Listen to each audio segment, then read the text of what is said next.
अगला प्रस्ताव सदस्यता 200 से बढ़ा करके 500 करने को प्रस्ताव पास किया गया था। बहुत बहुत धन्यवाद। अब अंत में मेरा अभी तक हमने अपना प्रतिवेदन प्रस्ताव पास किया है, रखा है।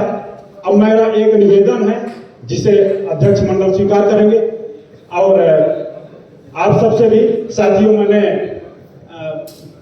जितना भी हो सका परियोजना से लेकर के जोन तक और वर्तमान में CIL तक संगठन के आपने जो भी पद दिया उसके अनुरूप काम किया। अब मैं चाहता हूं कि हमारी नई टीम, नए साथी, हमारे जो केंद्रीय महामंत्री का पद है जब भंग हो, अभी कमेटी भंग होने जा रही है, इस पर आप लोग किसी को भी, हमारे इतने जोन के हमारे अध्यक्ष महामंत्री आए हैं, किसी भी जोन से इस पद पर पदाधिकारी चुना जाए और मैं आपके सीटिया का कार्यकर्ता हूं, आपके साथ एकदम कंधे से कंधा मिलाकर के खड़ा रहूंगा। किसी भी प्रकार का आपको कोई इसमें सोचने की बात नहीं है। लेकिन हमारा एक पदाधिकारी बढ़ेगा तो उस संगठन आगे बढ़ेगा, सीखेगा।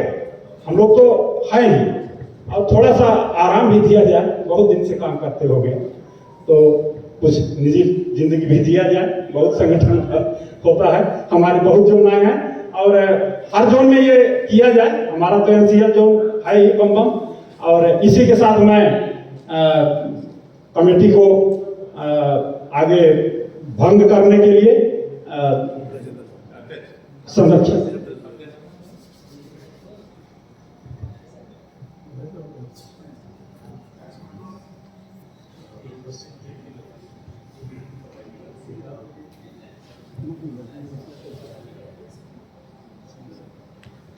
साथियों, अध्यक्ष मंडली का अध्यक्ष होने के नाते आपको महामंत्री का प्रतिवेदन पढ़े और उन्होंने जो कार्य किया है और जो कार्य अभी प्रस्तावित है, जो अधूरा रह गया है, उस पर काम करने की जरूरत है। उसमें हमारा भी आग्रह है कि जो भी आदमी चुनाव में पदाधिकारी आएंगे, उसमें एक काम मेरा भी अधूरा रह गया था। जो इंडियन इलेक्ट्रिसिटी रूल जो 1956 का था, उसको अमेंडमेंट के लिए हमने DGMS को, DG को डायरेक्ट धमकी दिए थे फोन करके, और हम सुरेंद्र जी गए थे साथ में। तो उसने बोला कि यहाँ बहुत घूस लेने का प्रवृत्ति है, हम एक डायरेक्टर को डिप्यूट कर देते हैं। चाय पिला के बोल दिया वो डायरेक्टर को।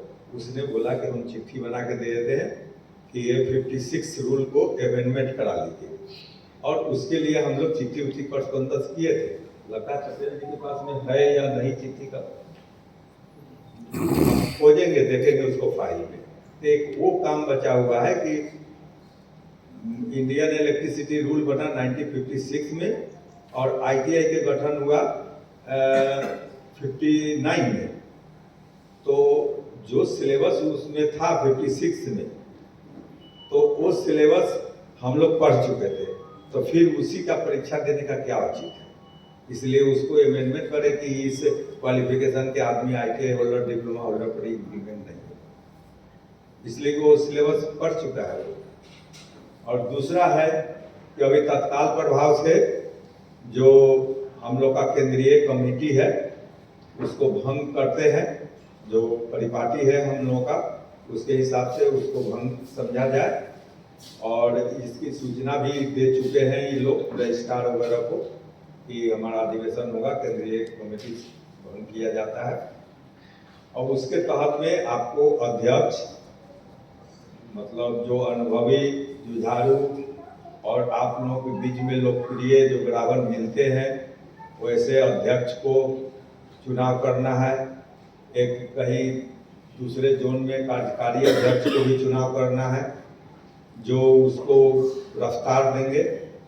और चूंकि कोल इंडस्ट्री में अभी सरकार की तरफ से हर मजदूर यूनियन पर आक्रमण है, तो 4 लेबर कोड जो आया है उसमें कैपिटलिस्ट लोगों को बढ़ावा देने के लिए, इंडस्ट्रिस्ट को बढ़ावा देने के लिए कम पैसे में मजदूर को काम कराने के लिए वो प्रावधान किया है। और उसके तहत जिस पहले कारपोरेट में होता था कि एक यूनियन दलाल बना लिया, उसको रिकॉग्नाइज कर दिया, तो उस समय कांग्रेस की सरकार थी तो आईएनटीसी को कर देता था। सारा जगह वो जीते चाहे हारे, उसका आईएनटीसी कोल सेल में तो नहीं था, हाँ कोल सेल सब जगह था। जो रिकॉग्नाइज यूनियन एक था सिंगल, जिससे बोनस और सारा चीज में बात होता था। लेकिन वेज का जब सेल का आता था तो उसमें रिप्रेजेंटेशन सब यूनियन का रहता था, जो ऑल इंडिया सेल अथॉरिटी का मीटिंग होता था। तो इसलिए वो एक समस्या हम लोग के सामने में आ गया है, विकट समस्या। और दूसरी बात है कि आपके टेक्निकल सब कमेटी में पटेल जी हैं और इन्होंने रखा है, जो हम लोग एक कैडर बनाना चाह रहे थे ITA होल्डर का, टेक्निकल TSN ग्रेड वाले, तो उसको इन्होंने टच नहीं करके 2-3 को एक जगह मर्ज करना चाहे। तो आप समझते हैं कि जब किसी तरह का कोई भी आपका जनरल सेक्रेटरी प्रेसिडेंट डिमांड रखता है तो मैनेजमेंट ऐसा नहीं है कि बहुत इनके प्रभाव से दे देगा कि हाँ हम दे दिए। तो ये भी तैयारी में रहना होगा कि जिस दिन इनका बात नहीं मानता है उस दिन वहाँ कोल इंडिया पहुंच जाना होगा 500 आदमी लेकर। बहुत ज्यादा आदमी की जरूरत नहीं है लड़ने के लिए, 500 भी आदमी कम नहीं है। हमको तो 10 आदमी मिलेगा तो अभी DC और SP को जाके घेर लेंगे, अब बैठ जाएंगे उसी के ऑफिस के सामने।